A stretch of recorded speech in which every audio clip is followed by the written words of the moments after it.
Everyone, ক্যাপশনে তো দেখতেই পাচ্ছেন আমি রান্না নিয়ে চলে এসেছি। কি রান্না করছি অবশ্যই আপনাদের সাথে শেয়ার করব, তার জন্য ছুটে চলে এসেছি। আসসালামু আলাইকুম রহমতুল্লাহি ওয়া বারাকাতু। কলিজার ভাই বোনেরা, এই যে আমি আজকে মেথি শাক রান্না করব। মেথি শাকে কী কী দিয়েছি, উপকরণ সব কিছুই আপনাদের সাথে বলবো।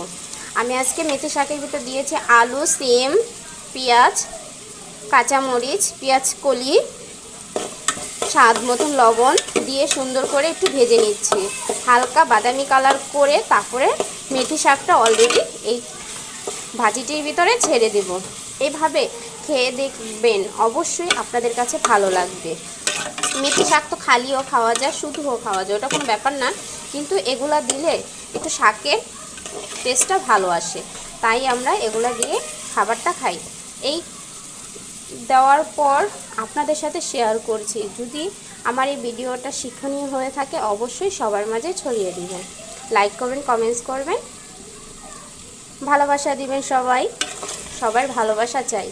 ফেসবুক প্ল্যাটফর্মে সকল বন্ধুদের জানাই আসসালামু আলাইকুম।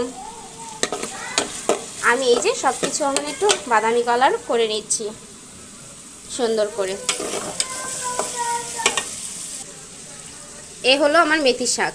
মেথি শাকটি সুন্দর করে টুকরো টুকরো করে নিয়েছি, হাত দিয়ে ছিঁড়ে নিয়েছি একটা একটা করে পাতা, ও ছোট্ট ছোট্ট যে ডান্ডিগুলি আছে করা, ওই ডান্ডিগুলি নিয়ে নিয়েছি। এখন সুন্দর করে ধুয়ে পানি জড়া দিয়ে দিয়েছি, যেন শাকের ভিতরে ছাড়লে যেন পানিটা না ওঠে।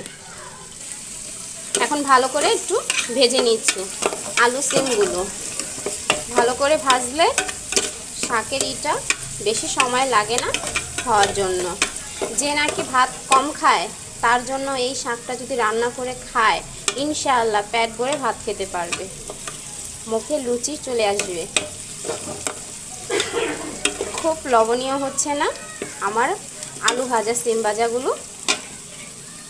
এই যে আমার অলরেডি সুন্দর একটা লুক চলে এসেছে। এখন আমার শাক ছাড়ার সময় হয়ে গিয়েছে। এখন আমি বর্তমানে শাকটা ছেড়ে দেব। আস্তে আস্তে করে আমি শাকটা ছেড়ে দিচ্ছি। ফাইনাল লুক, শাক কমপ্লিট হয়ে গিয়েছে। এই যে, আল্লাহ হাফিজ।